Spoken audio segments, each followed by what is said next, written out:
Et les vacances de la construction s'achèvent. Je pense qu'au moins, les gens vont revenir avec le sourire. Vraiment, vous avez eu une température assez exceptionnelle, du beau temps pendant ces 2 dernières semaines.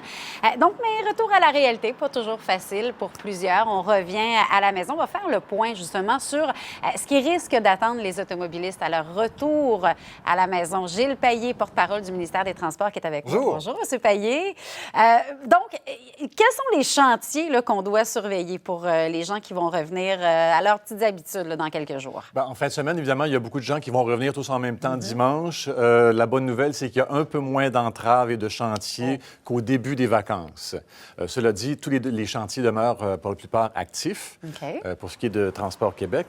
Alors, la règle générale, donc un peu moins de chantiers, mais quand même, en fin de semaine, il faut surveiller Turcot du côté de Montréal, qui est fermé en fin de semaine 15 Nord. Donc, si vous arrivez par l'Est ou la 20 Ouest, vous ne pouvez pas prendre Turcot en direction nord. Il faut surveiller le chantier qu'il y a au-dessus de la 40 à l'autoroute 13, le pont Louis-Bisson. Ça, c'est l'autoroute 13 entre Laval et Montréal. Ça peut causer des petits problèmes lundi matin pour les gens qui vont reprendre le travail. Descaries Sud, il y a de l'asphaltage de nuit. Ça, il faut le noter parce que des fois, les gens rentrent tard le dimanche soir, pensent faire ça. On se dit la nuit, ça va bien circuler. Oui, mais nuance. C'est très important parce qu'il y a des chantiers de nuit qui peuvent commencer à 21 h. Et 21 h, c'est assez tôt. Plus la soirée. C'est parce que là, c'est dimanche, il fait beau, vous étirez vos vacances. On va rentrer plus tard. Mais là, vous consultez le Québec511.info. Oui, tous les travaux sont bien décrits avec beaucoup de précision. Alors, pour les chantiers, bien évidemment, quand il y en a, les vitesses maximales affichées sont diminuées. Donc, il faut respecter la limite permise parce que sinon, les amendes sont doublées. Ça, c'est important. Il y a des petits radars photos, des fois, qu'on nous insère, qu'on ne voit pas nécessairement. Ils sont là affichés, mais c'est ça. On s'en rend pas toujours compte. Exactement, et ça peut coûter très, très cher. Oui, ça bouffe un budget de vacances. Oui, puis surtout quand vous revenez, le budget il est un petit peu plus bas.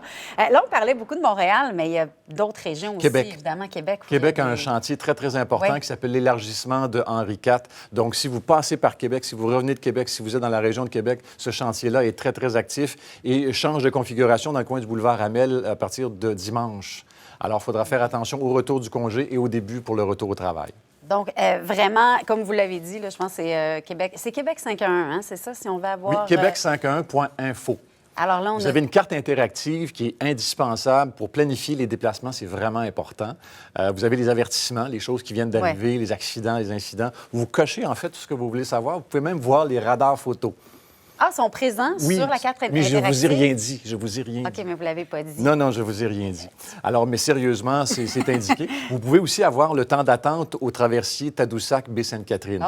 Alors, pour ceux qui reviennent, qui sont en vacances, qui disent « dimanche, on va revenir. » Calculez votre temps planifié, c'est ça que ça veut dire. Oui, parce qu'évidemment, vous êtes plusieurs à revenir en même temps. Puis vous l'avez dit, on veut tous profiter au maximum. On veut partir soit très tôt dimanche, partir très tard le dimanche. Alors, vous allez peut-être prendre une fin de travaux de nuit qui n'est pas encore fini à 8 h le matin. Alors, vous allez vous faire prendre là. Vous allez vous faire prendre à 21 h dans le coin de Montréal, la 15 Sud à Boisbriand, la 440 Ouest à Laval, la 132 à Longueuil, la 40 à Montréal, au pont Charles-de-Gaulle.